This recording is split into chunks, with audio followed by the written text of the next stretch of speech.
We're all taught that loving our country is a noble thing, a virtue even. But what happens when that loyalty puts you in a tough spot? Today, we're going to dig into a really powerful challenge to patriotism and ask a huge question. When your country and your conscience are at odds, where does your first allegiance really lie? This quote from the poet Rabindranath Tagore totally sets the stage for us. He's basically saying that when you take patriotism too far, it becomes this dangerous kind of idol worship, something that can blind us to even bigger moral truths. It's a pretty intense way to kick off a debate about where our true loyalties should be. And really, it all boils down to this, doesn't it? Is your most important community the one defined by lines on a map? Or is it something bigger, the entire community of human beings, all across the globe? That's the real tension we're going to unpack today. Okay, so to make this whole abstract debate feel a bit more real, let's do what the philosopher Martha Nussbaum does. Let's start with a story. A story about a person who was literally forced to choose between these two powerful ideals. So, picture this. We're in early 20th century India. Our main character, a young woman named Bimala, finds herself stuck right in the middle, caught between two incredibly charismatic men who represent two completely different ways of looking at the world. And this is where you really see the conflict come to life. On one side, you've got her husband, Nikhil. He's the cosmopolitan. He argues that his ultimate loyalty isn't to a country, but to huge ideals like justice and right, things that are way bigger than any one nation. And on the other side, you've got his friend, the super passionate nationalist, Sandeep. His rallying cry is simple: Hail Motherland. So poor Bimala is torn between Sandeep's electrifying passion and Nikhil's powerful, quiet reason. So Bimala's dilemma? It's not just some story. It's actually a perfect illustration of a core philosophical argument from Martha Nussbaum about the very real moral risks of putting your nation first, no matter what. Now, what Nussbaum is arguing here isn't just that patriotism is kind of old-fashioned. No. She's saying it's a moral hazard. When we turn our nation into a god, we create what she calls a colorful idol that can actually make us betray the very values, like justice and equality, that we say our nation is all about. And this is such a brilliant way to show the whole slippery slope idea. I mean, think about it.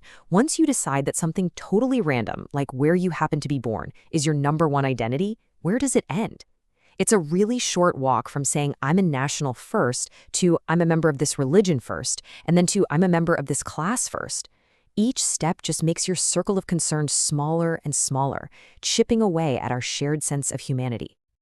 So, if patriotism can be so dangerous, what's the alternative?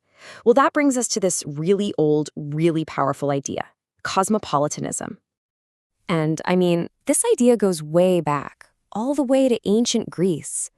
There is this philosopher, Diogenes the Cynic, who was a total radical.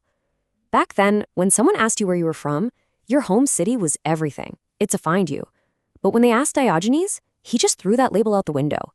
He said his allegiance wasn't to some city, but to the entire world, the cosmos. So at its core, cosmopolitanism is actually pretty simple, but it's also incredibly profound. It's this idea that before you're an American or a Nigerian or Japanese, you're a human being. And our most basic fundamental duties are to that global community of all humanity. Then you had the Stoic philosophers, and they really built on what Diogenes started. They said, look, we all live in two communities at the same time. The first one is the local one, the one we're born into just by chance. But the second one, the one that really matters, is the community of every human being, all of us united by our ability to reason and make moral choices. That, they argued, is where our true citizenship is. But, okay, that all sounds really noble, right? So why should we actually buy into this worldview today? Well, Nussbaum lays out 4 super practical reasons why an education in world citizenship is absolutely essential. And her arguments are really practical. First, when you study other people, you learn way more about yourself and your own blind spots. Second, let's be real, our biggest problems, climate change, pandemics, you name it, are global.